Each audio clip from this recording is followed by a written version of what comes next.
Hello friends, welcome to our channel AC technical. दोस्तों, आपने देखा होगा कि आपके एसी के अंदर लीकेज हो जाती है। अब आप तो मैकेनिक को बुला लेते हो, मैकेनिक आता है और आपके एसी में गैस रिफिल भी करता है। उसके 15 दिन बाद 20 दिन बाद आपके एसी में से फिर गैस निकल जाती है। फिर आप उसी मैकेनिक को दोबारा बुलाते हो, भाई साहब आ जाओ, एसी कूलिंग नहीं कर रहा। वो फिर आता है और एसी को चेक करता है। उसके बाद कहता है, भाई साहब आपके एसी की कॉइल ख़राब हो गई है, इंडोर की कॉइल ख़राब हो गई है या आउटडोर की कॉइल ख़राब हो गई है, इसको चेंज करा लो।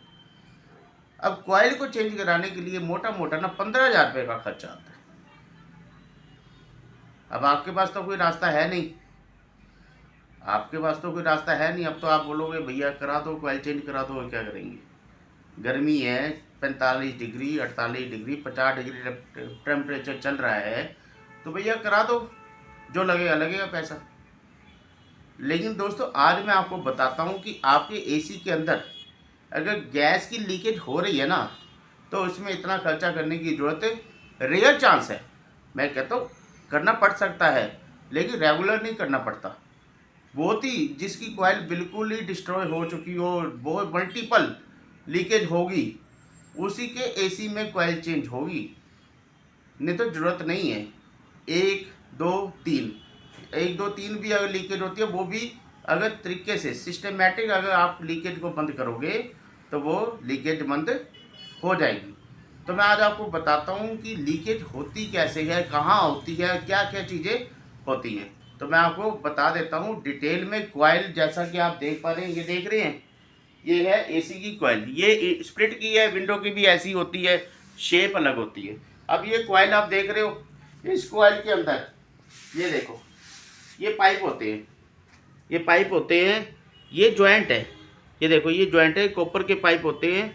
ये जॉइंट्स हैं, बहुत सारे मल्टीपल जॉइंट्स होते हैं कॉइल के अंदर। इस कॉइल के अंदर होता क्या है कि ये देखिए, इस कॉइल के अंदर ये देखिए, ये जॉइंट्स, इस जॉइंट के अंदर होता क्या है कि ये यहाँ पे लीकेज हो जाती है, यहाँ पे जॉइंट्स पे लीकेज हो जाती है।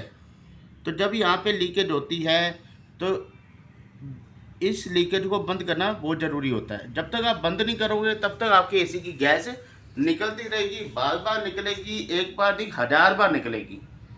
आप एसी बदलवा लोगे, नया एसी लगवा लोगे तो उसमें भी होगी, उसमें भी सेम प्रोसेस है। तो यहाँ पे जब मान लो 2 लीकेज है, सपोज करो 2 लीकेज है, आपका मैकेनिक आया, आके उसने चढ़ गया जी इंडोर पे, वो देख लो इंडोर लगा हुआ है, वो ऊपर इंडोर चढ़ गया वहाँ पे। आप मुझे बताओ वहाँ पे चढ़ के कैसे लीकेज बंद हो जाएगी? जब तक आपको ये नहीं पता, लगे लगे में तो लीकेज बंद होती ही नहीं है। बहुत रेयर चांस है, कोई बहुत एक्सपर्ट आदमी है तो वो कर भी देगा, लेकिन एक प्रॉपर ढंग से चेकिंग होती है। कॉइल को उतारा जाता है, उसकी देखा जाता है कहाँ कहाँ लीकेज है। 1 लीकेज है, 2 लीकेज है, 3 लीकेज है। मान लो 1 लीकेज है तो पहले चेक तो करना पड़ेगा। उसने मान लो 1 लीकेज वहाँ पे चढ़ के बंद कर भी दी, मान लो उसमें 2 लीकेज हुई, गैस तो दूसरी जगह से भी निकल रही है।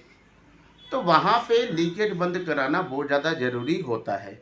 अगर ऐसी कोई कंडीशन आती है कि आपका मैकेनिक आता है और वहाँ पे चढ़ जाता है, ऊपर जाके टांका मार दिया, गैस भर दी और चला गया, पैसे ले गया, 4 दिन बाद 6 दिन बाद फिर कूलिंग होनी बंद होगी, इसका मतलब एसी के अंदर लीकेज बंद नहीं हुई है। गलती आपकी नहीं है, गलती उस मैकेनिक की है जिसने प्रॉपर ढंग से लीकेज को चेक नहीं किया था। तो ये जो लीकेज में ये जो पाइप मैंने दिखाए हैं ना आपको कॉपर के, यहाँ जॉइंट्स होते हैं, मल्टीपल जॉइंट्स होते हैं, यहीं पर ही लीकेज मिलेगी आपको कहीं ना कहीं। उसको चेक करना पड़ेगा, प्रॉपर ढंग से चेक होगा, तभी इसमें टांका लगा के वहाँ पर 1 या 2 या 3 जितनी भी लीकेज है बंद करके उसके बाद ही इसमें गैस रिफिल होगी। उससे पहले गैस रिफिल करने का मतलब है कि आपके जो पैसे हैं वो बर्बाद हैं। आप 2 दिन बाद फिर दुखी हो जाओगे, आपके एसी के अंदर कूलिंग नहीं होगी। मैं बार बार बता रहा हूँ, ये बात इसलिए बता रहा हूँ कि आपके जो प्रॉब्लम्स आती है ना कि भैया आपके एसी की कॉइल ख़राब है, आपके एसी का कंडेंसर कॉइल ख़राब है, ये चेंज करा लो। ये ना आजकल फैशन बन गया है, एक बार आओ टाका मारो, गैस भरो, दूसरी बार आओ कोयल ख़राब हो। तो अरे भैया कोयल ख़राब हो सकती है, मैं मना नहीं कर रहा, लेकिन सबकी थोड़ा ना हो जाएगी यार। सभी एसी की कोयल ख़राब, एक की होगी, दो की होगी, समझ में आते, 100 की एसी होगी थोड़ा ख़राब हो रही है। जो आता है, जो मेरे पास आता है, भैया कोयल चेंज करा दो। मैं पूछता हूँ क्या होता है, क्या हुआ, मैकेनिक आया था कह रहा कोयल ख़राब है। हम चेक करते हैं, एक टांका लगाना होता है, लगा देते हैं। तो कहने का मतलब है जो तरीका होता है वो यही होता है। आपको घबराने की ज़रूरत नहीं है। कभी भी ऐसी कोई प्रॉब्लम आए, प्रॉपर ढंग से अच्छे मैकेनिक से काम कराना, आपके एसी की कोयल को प्रॉपर ढंग से बंद करेगा लीकेज को, उसके बाद ही गैस रिफिल होगी। तो जो कहते हैं ना जी कोयल ख़राब है, ये ख़राब है, वो ख़राब है, बार बार नहीं होती और हर बार नहीं होती, हर एसी में नहीं होती। एक आध एसी में हो सकती है, बहुत सारी लीकेज होगी, कोयल डैमेज होगी, तब मैं मान सकता हूँ। अदरवाइज एक दो टांके हो जाते हैं, कोयल लीकेज हो जाती है।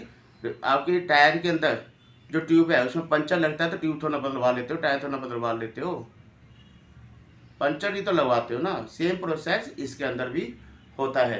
तो गैस की लीकेज हमेशा नहीं होती है तो उसका सॉल्यूशन होता है। तो ऐसी वीडियो आपके लिए बनाते रहेंगे। मिलते हैं एक नई वीडियो के साथ, तब तक के लिए बाय बाय।